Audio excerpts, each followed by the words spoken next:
Adrian, I really liked your biltong, but I want to sort of lighten this up a little bit. So I'm going to do my South African fish curry.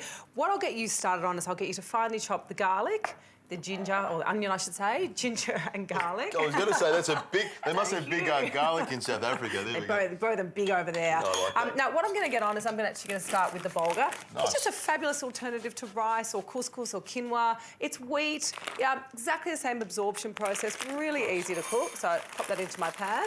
About a cup of the bulgur, approximately 2 cups of the water. All right, I'll pop the heat on. Nice. I'll bring that to the boil. I'll let it simmer for a while and then I'll turn that down.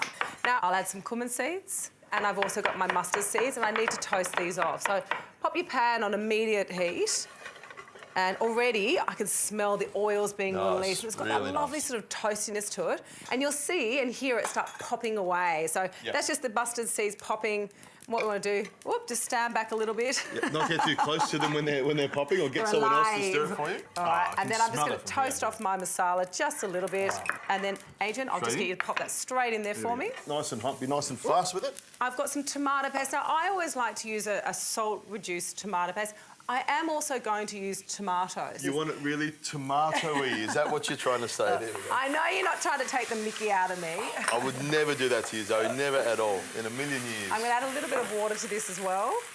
Got a beautiful spiciness to it, isn't it? Oh, it's great. Yeah. Really, really nice. This was actually a curry I had when I was in South Africa, so you can make this sort of as spicy as you want. There's a lot of juice coming out of these tomatoes. Yeah. You can see the water's coming to the boil with the bulgur. I'm going to pop the lid on and I'm going to turn that down as well.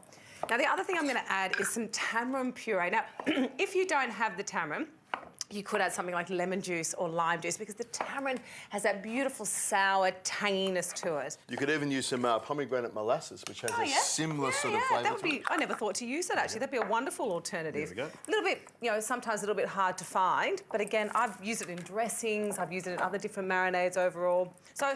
The best fish to use, I think, is something like a flathead fillet, but any kind of white, firm fish will work really well. Basically, what I want it to do is just to hold its shape as I put this in here. Oh, nice, that's smelling. Beautiful. Yeah, that's sensational. I've got me doing the stirring, I've got Adrian doing all the chopping, all the dirty work is coming to you now. I love it. I love using my knife, I use it for anything. All right, now pop the fish in. Now, this is quite a quick dish to actually make. This is going to take about 15 minutes. Thank you, Adrian. Pop that in.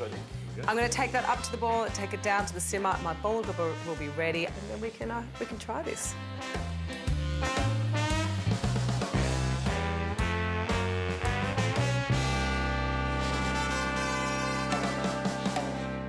Look at that fish curry. It's screaming, eat me. The bulgur is ready. Now, what I'm going to do... So theatrical. Always. Theatrical, there we go. Always. OK, so I've got some coriander. Just finely chop the coriander for me and just toss that through the bulgur. Yep. Maybe a little bit of olive oil. Lovely. A pinch of salt. Adrian, my pinch of salt, not your pinch of salt. We'll see what happens with this one. Yeah, I know. It's pointless me telling you what to do. And what I've done is I've just got some natural full-fat yoghurt. Just the heat of the curry is beautifully extinguished with the yoghurt. What sort of yoghurt is that again? This is just a lovely full-fat yoghurt, Adrian. Fat yoghurt. Oh, delicious. I'm glad you chose that. What's one of my favourites? Look, I always use full-fat dairy products. I just don't use a lot of them because I believe they've got better flavour, better overall taste. But it's the curry I'm really focused on. This smells delicious. It's just reduced down slightly. It's quite a quick curry. I mean, overall, the whole thing from start to finish, chopping the whole thing has probably taken half an hour. Yeah, you've got lots of different colours and it looks good. Look, for me, whole food eating is where it's at. I want nutrient density. I want things that taste good. Now, I'm going to try a little bit of the bulgur with the straight into fish the fish curry. The fish is cooked beautifully. I can see it's moist and tender and cooked all the way through.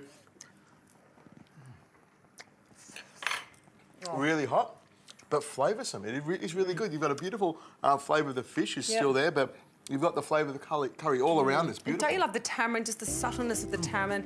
You can even taste, the spices in it. It's beautiful. It's a really, really gorgeous dish. They go really well together, Zoe. I think it's a cracker of a dish. Well done.